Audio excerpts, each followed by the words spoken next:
नाज़रीन, आज के वीलॉग में मैं आपको बताऊंगा कि क्या हुकूमत वाकई सीरियस है पंजाब और केपीके में इलेक्शन करवाने के लिए, या कोई कानूनी जवाब, या जिस तरह कल एक दहशतगर्दी का जो वाक़या पेश आया है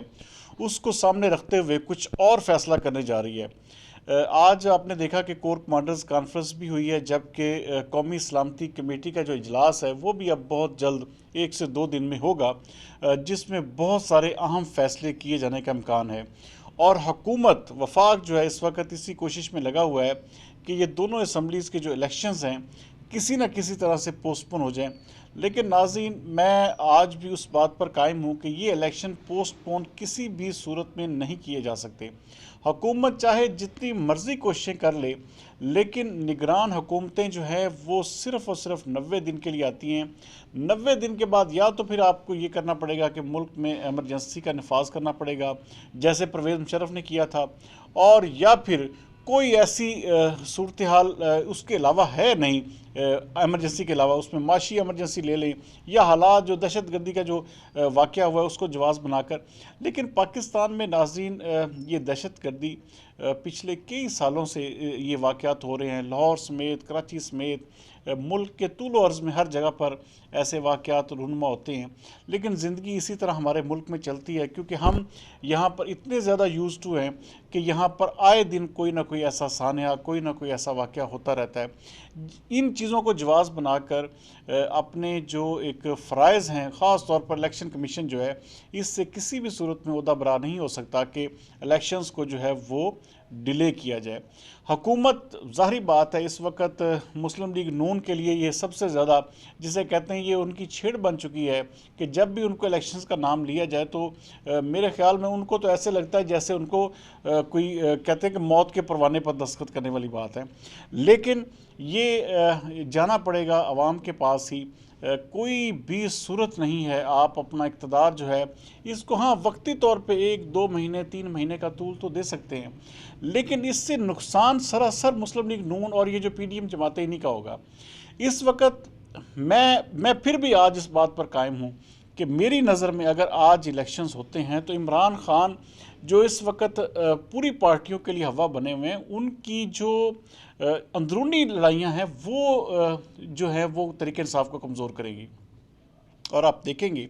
कि पाकिस्तान तहरीक इंसाफ को शायद ये जमातें दूसरी जो हैं ये शिकस्त ना दे सकें, लेकिन जिस तरह, हाँ, अगर उन्होंने टिकट्स के फैसले ठीक किए, अगर तमाम के तमाम लोग, ये जो पिछले इलेक्शंस उन्होंने जीते हैं, तो उन्होंने जहाँ पर इलेक्शन होता था पाकिस्तान तहरीक इंसाफ के तमाम लोग वहाँ पर बाकायदा छौनी डालते थे, और वहाँ पर तमाम तरह से वो जो हल्का होता था, जिस हल्के में ज़िमनी इलेक्शन हो रहा होता था, तो पूरे शहर की क्या पूरे बाहर से भी लोग आते थे वहाँ पर ड्यूटीज़ देते थे।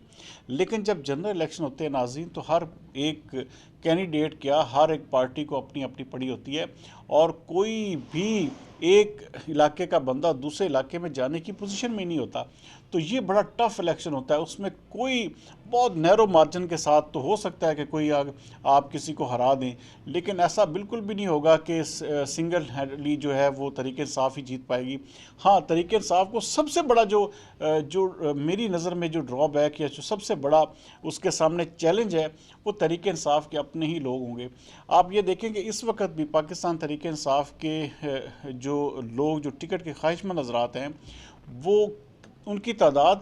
कईयों में है। ये नहीं है कि एक आध बंदा नहीं है, कम से कम हर हलके में 10 बंदे ऐसे हैं जो टिकट लेने के ख्वाहिशमंद हैं, और इन 10 में से हर बंदे की दूसरे के साथ लागतबाजी भी है। और फिर सबसे बड़ी चीज़ ये कि ये 10 के 10 एक दूसरे से बढ़कर पैसा भी खर्च कर रहे हैं, और तमाम तर जो अपने ख़ास तौर पर आप ये ज़मान पार्क का हाल देख लें, वहाँ पर कई ऐसी कैंडिडेट्स हैं, मैं ज़ाती तौर पर उनको जानता हूँ, जो वहाँ पर लाखों रुपया डेली बेसिस पे खर्च कर रहे हैं, वहाँ पर खाने की मद में, वहाँ पर लोगों को इंटरटेन करने की मद में। तो ये बहुत सारे कारकुन हैं और बहुत सारे ऐसे रहनुमा हैं जो टिकट के ख्वाहिशमंद हज़रात हैं। अगर इन लोगों को कल को टिकट नहीं दिया जाता, जो लोग वहाँ पर ज़मान पार्क है, बनी गाला, या इमरान खान जो ड्यूटियाँ उनको तफवीज़ करते हैं,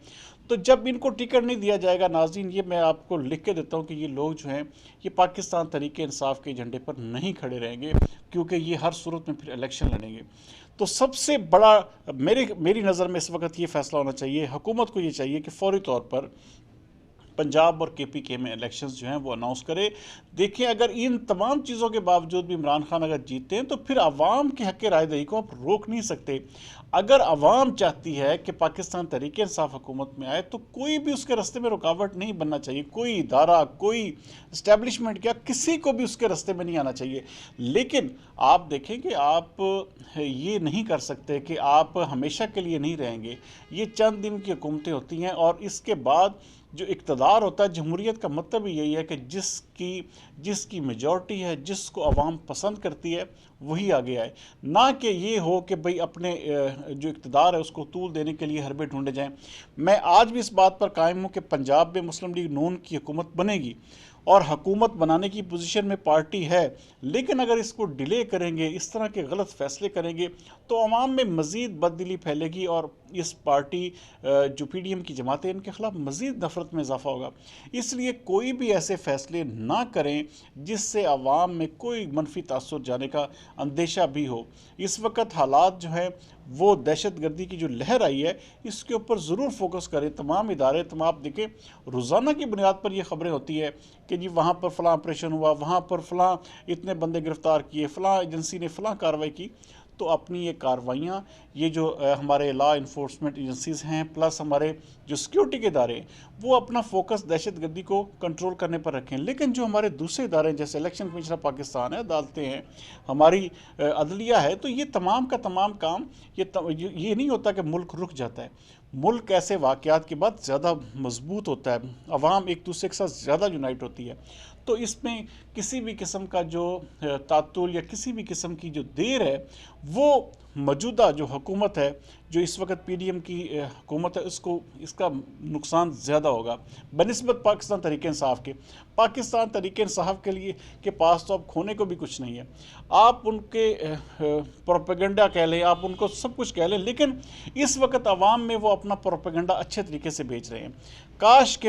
ये जो दूसरी जमातें हैं इनको भी सोशल मीडिया का इस्तेमाल आता होता तो अवाम जो है उसको कम से कम इतना ज़रूर करते कि बराबर की टक्कर देने की पोजीशन में होते। लेकिन अभी तक ये तमाम की तमाम तर जमातें जो हैं अपना सिर्फ़ और सिर्फ पाकिस्तान तहरीक इंसाफ के आगे मजाक बनवाती है। और उसकी सबसे बड़ी वजह ये है कि ये लोग पाकिस्तान मुस्लिम लीग नून, पाकिस्तान पीपल्स पार्टी या दूसरी जितनी भी जमातें हैं वो शायद अपनी तौहीन समझती हैं, वो शायद ये समझती हैं कि हम शायद बहुत ज़्यादा सुपीरियर हैं, तो वो किसी भी चीज़ को मलूज़े ख़ातर नहीं रखते। और ये जब भी इंसान ये समझता है कि मैं बहुत अक्ल कुल हूँ और मैं बहुत कुछ कर सकता हूँ या मैं बहुत आगे जा सकता हूँ, तो फिर उसकी हार यकीनी होती है। इस वक्त हुकूमत को चाहिए कि फ़ौरी तौर पर ये जो दोनों सूबे हैं जिनमें इस वक्त हुकूमत निगरान हुकूमत कायम है,